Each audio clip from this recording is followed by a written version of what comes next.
Hi, my name's Lisa Barnard. I'm a photographic artist.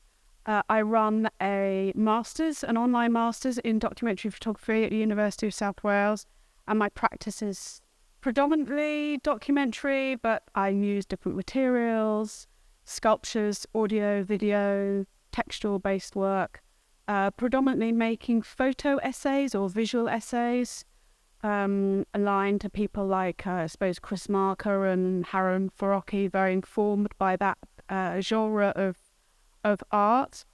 What I'm presenting here is one chapter in a much broader body of work called The Canary and the Hammer, which is published by Mac Books.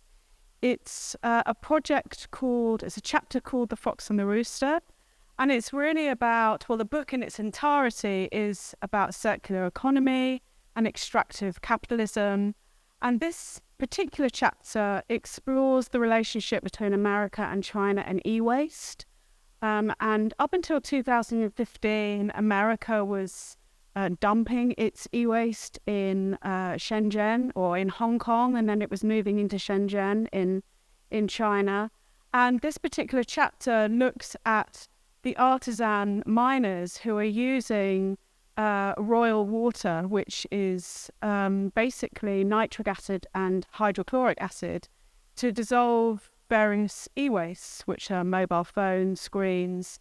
And I think in 2021, 1 ton of e-waste was making 24 kilograms of gold. So it's a really important development in extractive industries.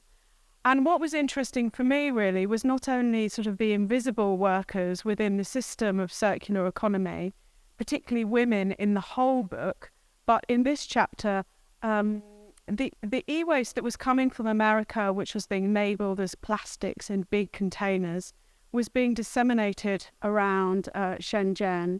And artisan miners were using the same process as that you would with a traditional gold mine. So they were dissolving the e-waste and taking the gold from that e-waste. And then the gold would go back into Hong Kong and into the jewellery business.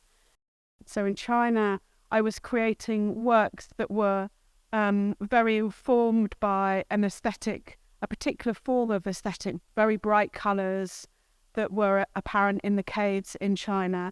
And then also I was looking at the production of more sort of dirty type of images, real images that I was making, documenting the artisan miners. So it's really about the juxtaposition between different forms and different ways of working, so that the viewer doesn't ever get settled into a particular way of experiencing the work. They're always put on edge or questioned, which is part of the way Harun Farocki thought about the medium